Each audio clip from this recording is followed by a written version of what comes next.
Welcome back to Absolute Scenes, our series where we review IMDb's 100 films to see before you die. And this week, we have Citizen Kane, directed in 1941 by Orson Welles, and he also stars as the lead character. Citizen Kane. Mitchell, this is an absolute classic. It's on so many lists as the most important film ever. Have you ever seen it before? No, never seen it before yet. I know it's regarded as one of the best films ever, if not the best film ever, in a lot of polls, but never really had the will and desire to watch it before. What about you? Is this the first time watching? This is a first time watching. It's a film that has definitely been on the list to watch. It's on too many other lists to ignore. So I'm glad that doing this, we've had the opportunity to watch it. Did you have any inkling of what you were getting yourself into? No, once again, didn't look at the synopsis before the film. I didn't really know what the film was about too much, so was actually quite looking forward to watching it. So for everyone else in the same boat as us who hasn't seen it before, Citizen Kane follows the life of Charles Foster Kane.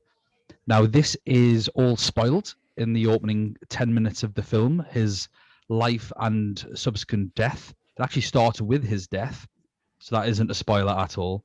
And it's the rise and fall of this particular character. And we see it through a media lens at first, a commemorative video coming up after his death.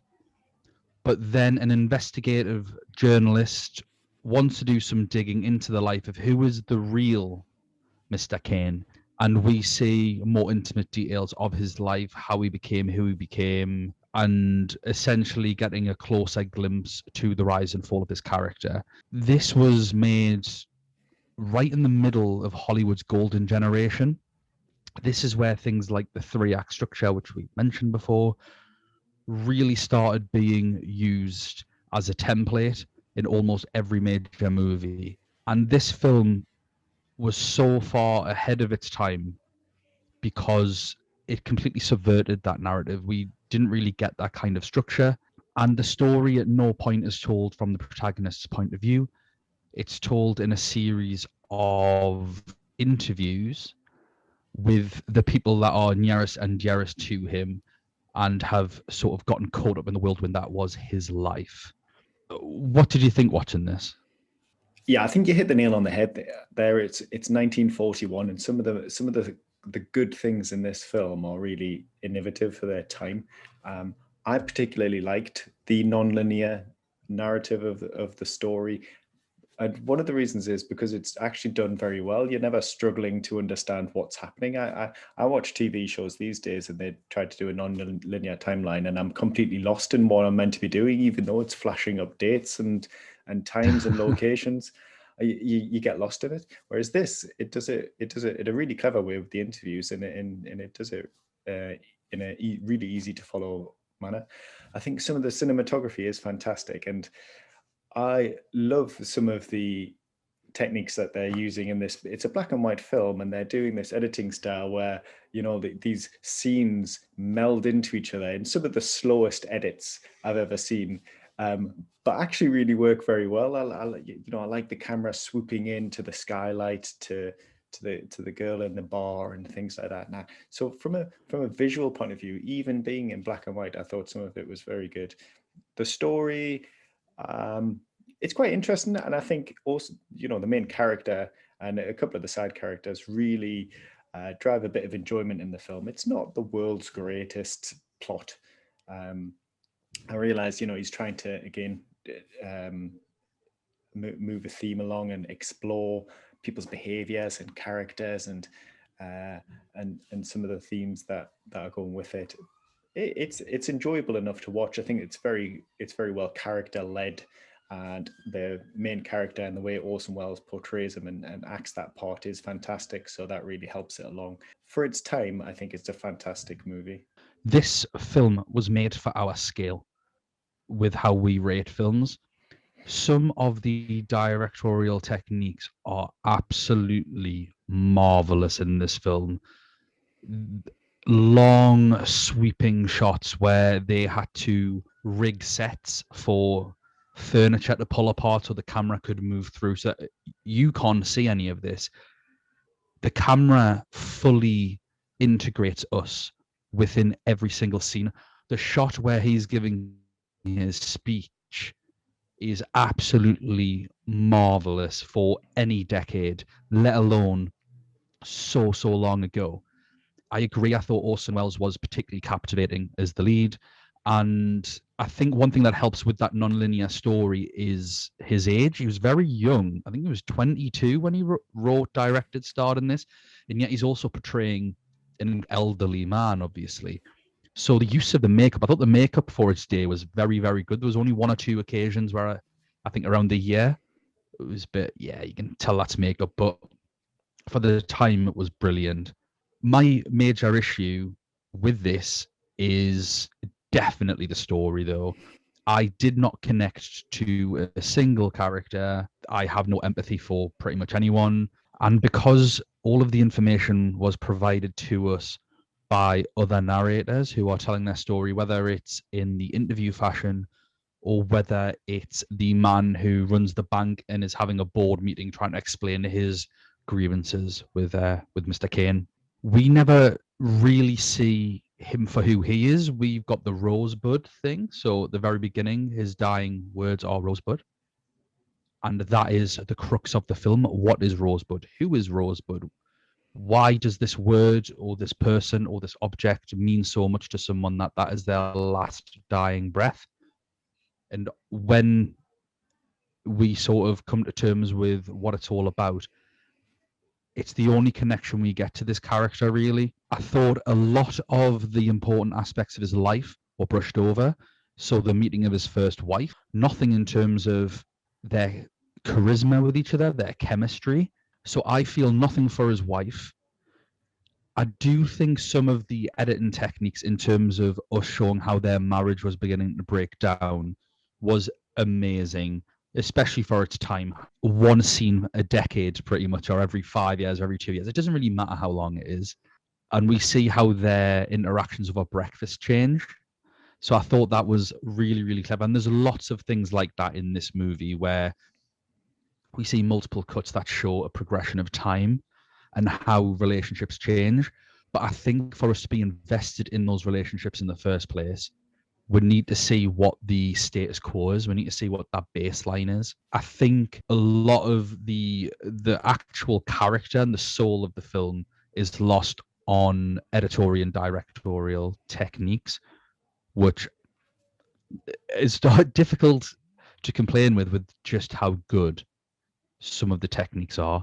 Yeah, I guess that's kind of one of my worries with this list. It's a list of critically acclaimed films. Now, often that is, for me, it's about films with a really strong theme, and maybe that doesn't always lend itself to an enjoyable story. And again, this is similar to when I've talked about a few of the films when the theme really directs the film. It does a little bit here of he wants to explore, these people are trying to look for a deeper meaning in this person's life because he had all this money, and what was the real person life, and you're also exploring then as you go through time that this how he changed as a person, what he's looking for some validation in life, and you see how his personality changes and how his money and greed potentially changes the way he acts in life. But that's a really strong theme, and there's lots of things involved, about the power of media and manipulating people through the media and things like that.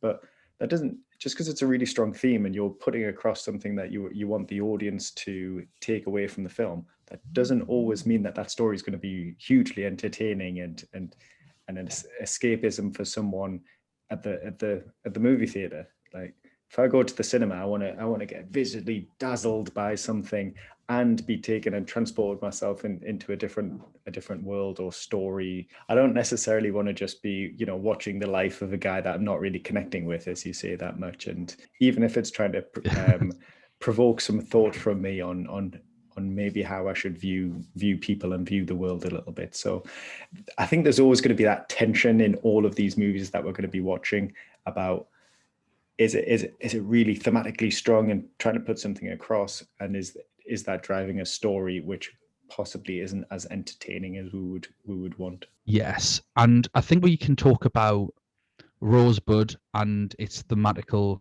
connotations in the spoilers, and why I have an issue, because there are two types of reveals or twists. And this is one that is very confused, because a twist alters your second viewing of a film generally, but it shouldn't be the emotional anchor to a film. And that's exactly what the reveal is. This, without revealing what Rosebud is, the film would lose everything it's trying to do thematically. But we need that anchor so that we know what we're watching. I don't think it works as a reveal. Like I say, a good reveal is something like, spoiler alert, The Sixth Sense, where it's great to watch that film a second time, knowing the twist ending, knowing the reveal. But the heart and soul of the film is a small child being terrified about seeing dead people. What we are looking at for this is a crucial bit of information that's missed out that allows us to understand the protagonist. So you have to watch it again, and that's cheating. But again, this is made in 1941 and it's incredibly experimental, and it's all well and good me saying that 80 years later. So Mitchell, normally when we rate, I ask you how much you enjoyed a film first. I want to switch this up for this review. How technically good is this film? In just for everyone watching who hasn't seen maybe a previous video, it's not just the technical quality of the director and the cinematography, but also the acting and the screenplay, the structure, all of that sort of stuff.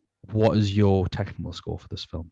Yeah, I think technically with this film, some of the camera work is fantastic, and I think even now, if you look at it as a modern film, I think some of the camera work is amazing. Cinematography, excellent, as you said. There's the particular scene when he's doing his speech. I also like how he give depth to the scenes and a sense of scale, such as towards the end when they're looking through at all the statues in Xanadu, and they kind of scale back and they talk to the guys that are up on a wall, and he scaled that in a sense and just given such an incredible depth and size of the image there with some incredible camera work. Yeah, the camera allowed everything to be in focus, so you could have three layers of imagery. And that really comes from Orson Welles' theatre background, where you can see everything. It's not just the focus on one person or what the director chooses like you would normally see. And that makes everything so much more difficult to organize and orchestrate. But you also have to think about everything going on and appreciate that everything now takes on meaning when you film this way. But it all falls back into the idea of the camera is really a part of this scene. And you feel like someone that is in every scene viewing this person's life, which is just fantastic. It's, as far as these things are concerned, I couldn't agree with you anymore. This is as close to a masterpiece as I've ever seen on this scale, I think. Yeah, and I think there's an interesting use of shadows as well. Often he has people stood in shadows, like you can barely see their faces. That's particularly noticeable because it's black and white. But it is interesting in his choice of doing that sometimes, and I wasn't sure always of the messaging of it. It was particularly noticeable at the start, when I think it's almost like he knows he's got some characters that have to push the story along, but he doesn't really want you to consider them as characters. So there's the one journalist who is going to go off and find out about Rosebud, but the guys that tell him to do that, they're not really part of the story. So he just has them stood in the shadows for that portion of the conversation, which I think is quite interesting. So camera work, cinematography, fantastic. Orson Welles' performance, I think, is great. I think a lot of the supporting cast are pretty good. When you watch films back from that kind of era, often I'm surprised by how bad some of the acting is. So I thought this was quite refreshing in that sense. So I'm going to give it a 9. I think from a technical point of view, it's fantastic for its age, and I think it even still stands up now. I've also given it a 9. Again, everything you said. I think the acting for the first half of the film is considerably better than the second half of the film, or even maybe the last quarter. The second love interest isn't a good actress. She just shouts. Everyone shouts in the second half of the film, and it was getting torturous, to be honest. I thought that was a really bad decision. There was no acting, there was no subtlety. It was just who can shout the loudest to show how upset they were, because obviously shouting is the only way that anyone can show that they're upset. Again, the idea of having this non-linear structure falls great into the technical scale. However, you are always going to have drawbacks. We've talked about that. So you feel nothing for anyone in the film at all. There are zero connections.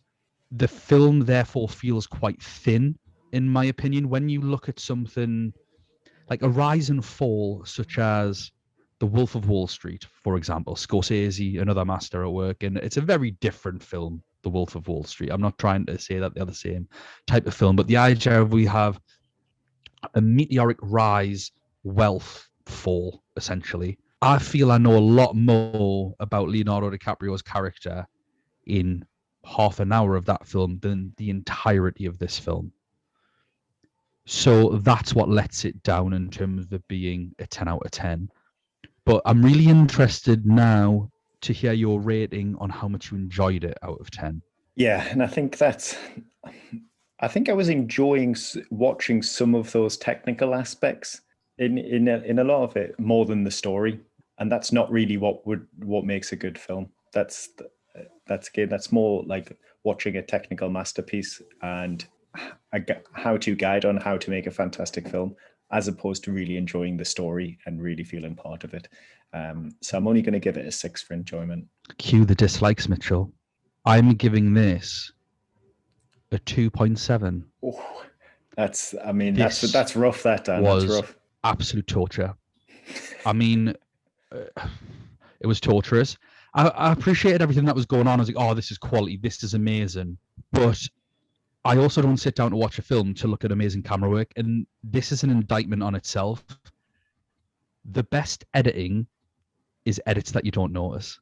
And some of the best directing is directing that you don't notice.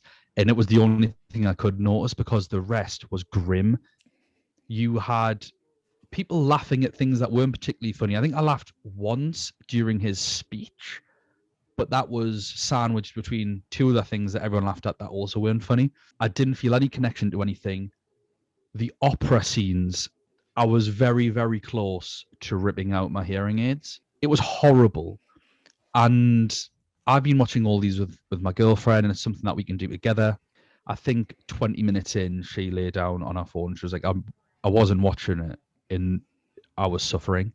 Like, she was suffering and she wasn't even paying attention. Sharon didn't even give it 20 minutes, if I'm honest. I watched this all the way through because I had to. And also I was keen on wondering, finding out what is Rosebud or who is Rosebud. But beyond that, it sucked the life out of me. I was complaining for quite a large period of time through it because I really wanted to get to know this person, and I really wanted to see the pitfalls of his life. And I still don't understand how he fell. I don't get it. Like, it was obviously money, but we never saw a crucial moment. If anything, he stuck to his guns very hard throughout this film, even when it comes to writing his own wife's review. That I'm thinking, right, this is integrity gone too far. But no, apparently there is a fall in there somewhere, and I'm not entirely sure. There's a fall in terms of he loses quite a bit of his wealth due to the Great Depression, and you see him have to hand over some, but and I'm sure that was a lot more in the recent memory of people in the time of 1941. But yeah, you didn't get the real clear direction in the film narrative that he was destitute.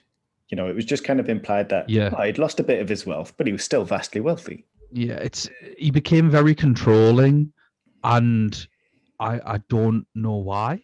Like, I can understand, like, I can guess why. It's not hard to sort of empathize, but the entire point of a film is that it's meant to indicate, it's called the plot, why someone would then start to become controlling. And again, so much depends on Rosebud to understand anything. But by this point, I'm not watching this film ever again. Ever. So I don't care.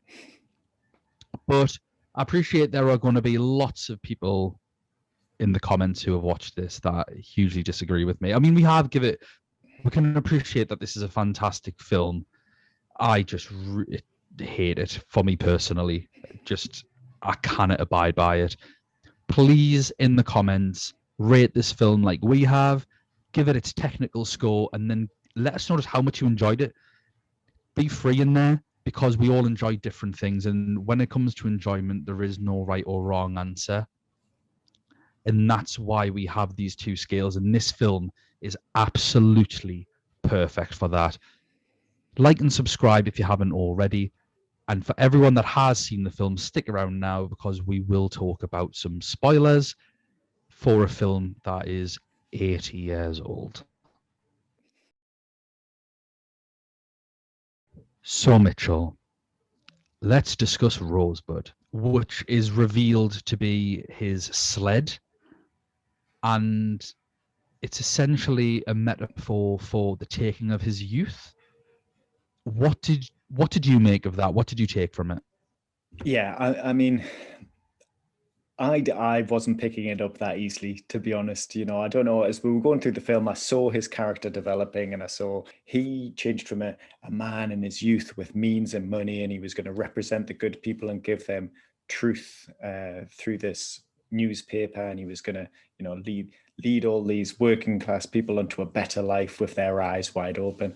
And then it turned later into he became someone who manipulated power through his media organization, and then into a bit of a controlling husband. So his character changed throughout. And yeah, I understood that he was always longing for something in his life. He was looking for some meaning and looking to get, this money and privilege that he'd been given hadn't necessarily made him happy and made him feel like he was fulfilling what he wanted to fulfill.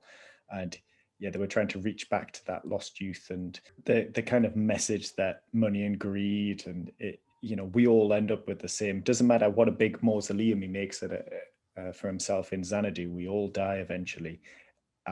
Which I kind of thought was a bit depressing when I looked back at it. And then yeah, when I read up a bit and saw that Rosebud directly referred to the sled that he was playing with at the moment at which he led, it was actually quite obvious. I went back to look at those scenes, and then the very next scene, he's opening a new sled as a Christmas present.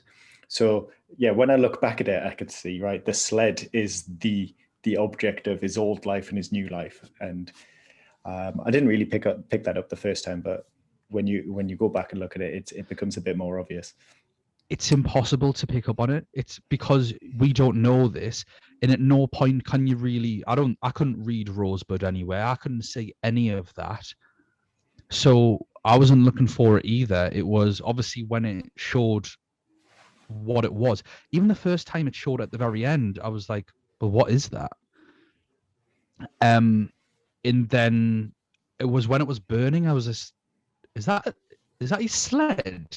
Really remembered was actually from what we discussed earlier in terms of being able to see sort of the depth of three characters, where he's framed in the window, which is windows signify when something's in there, an element of being trapped. And obviously that's when his mother's signing his life over to the bank, essentially, which indicates him being trapped, that's the one thing that I picked up on, which is incredible because this is before the 80 years that have followed this, where we can clearly identify windows signify this. Orson Welles is doing this. It's phenomenal, and that's what I picked up on. And then when I saw the sled, it was easier then because I had another thing going around in my mind to connect those dots.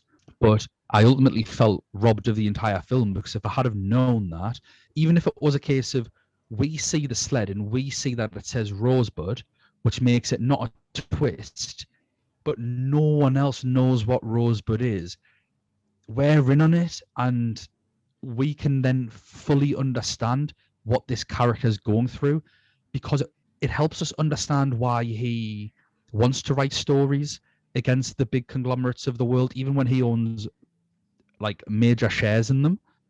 It's because he still shows contempt for them taking away his childhood, and that sort of stuff immediately enhances the viewing of the film, and this wouldn't have got a sub 3 score from me if I'd have known that, because I'd be like, well, I understand your motivation now.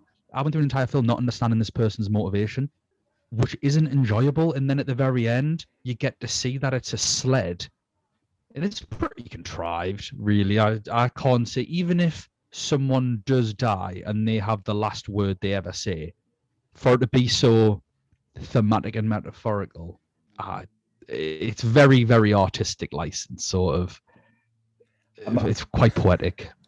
I'm also just not going to feel sorry for him. I mean, I understand the fact he's given all this money and wealth and the freedom to do whatever he wanted in his life. And I understand you don't see the motivations for why he chooses to do some of those things. But for us to then like watch him not feeling like he's fulfilling what he wants to in life, and he desperately tries to then put it on this new wife, and she had a dream, she wants to be a singer, therefore I must force her to achieve that dream because then I will feel like I've fulfilled something. Like, I'm not going to feel sorry for him. He was given all the opportunity in the world to do something. Like, I'm not going to feel bad because he doesn't achieve some things that he feels like he wants to achieve. And as you say, there's no real motivations for particularly the early parts of his life with the newspaper and stuff like that. I get it's semi-biographical on some figures of that time, but that doesn't mean you can just do stuff without showing the motivation for the character in a film. Like, you don't get away with it, I don't think.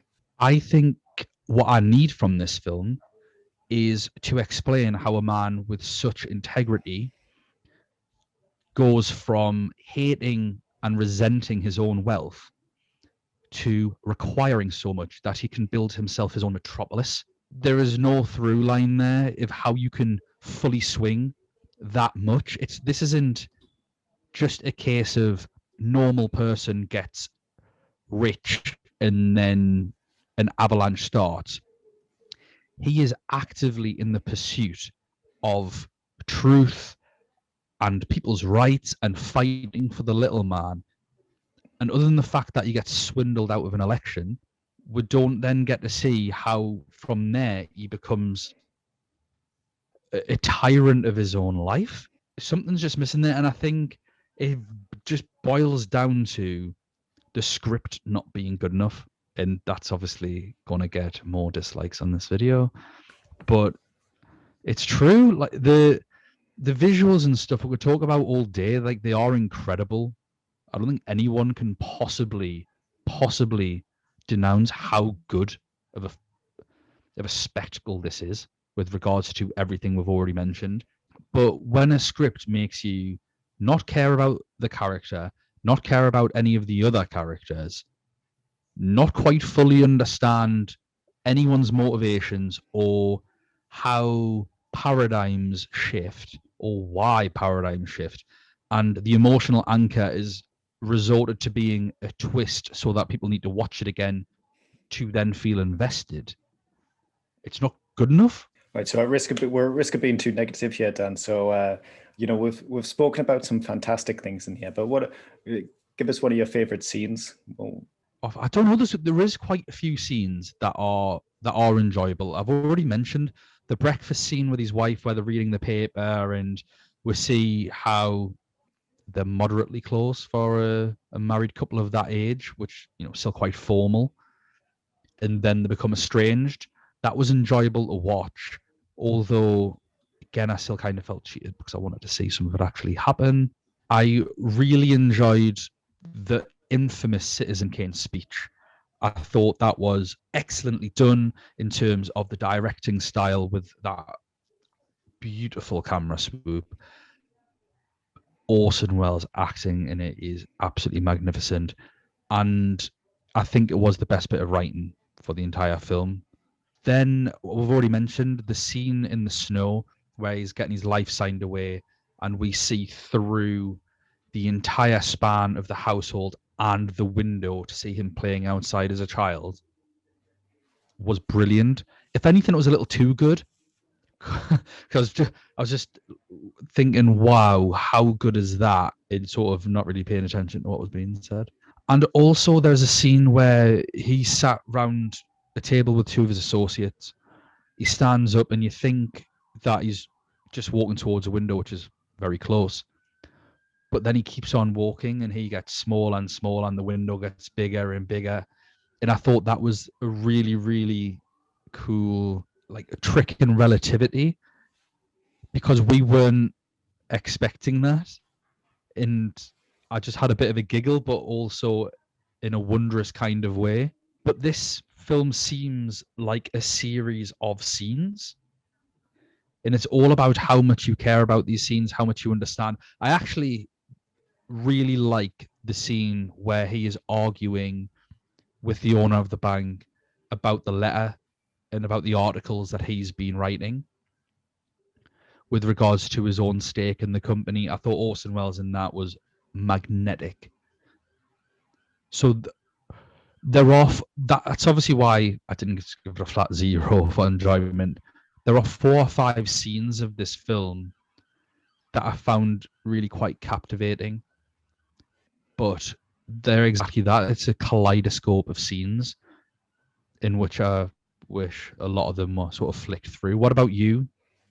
Yeah, I see a lot of that as well. Actually, there are some scenes I enjoy, and most of those are actually because of Orson Welles' performance, not because of the story or anything like that. So the one I would pick out is when he first buys the newspaper and he first comes into the building with his two stooges.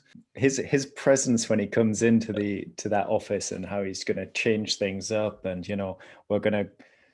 we're not going to be closed 12 hours a day because news is 24 hours. And some of it, really connects with, he's ahead of his time in some of the stuff he's saying, but the way he acts it and his presence in that scene and the effect you can see he's having on the other characters, I think is fantastic during those. I think they're really enjoyable. But look, there are some fantastic things in this about, some of it about social commentary, some of it, as I said, about 24-hour news, seeing the future, a bit of how the world's changing, tabloid newspapers, the kind of control and influence that media can have. They're just as relevant now as they were then, and there's some really deep messages in there.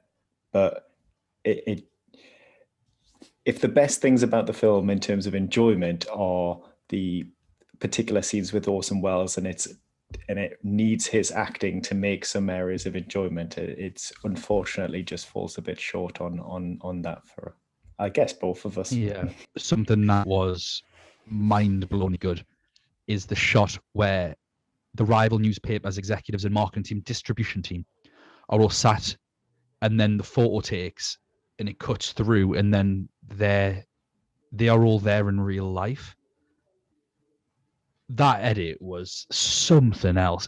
I mean, I know we keep on saying for 1941, it's 80 years ahead, and not many people are pulling off shots like that. It was ingenious.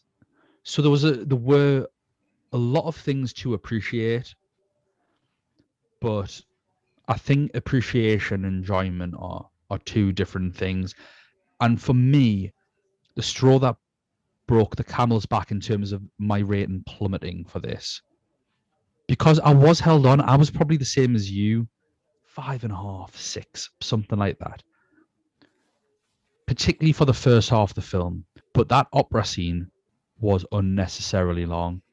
And I know nothing about opera, and I think the majority of the people watching this film will know nothing about opera. So everyone's holding their nose or saying just things. And then the newspapers come out just getting all these amazing reviews, but then his best friend and colleague starts writing a negative review. And the issue throughout all of this is I've got no idea whether she's good or bad, because I know nothing about opera. I'm thinking, oh, she's quality, her. Oh, what a set of lungs on her. And then these 2 Italian men are like, what?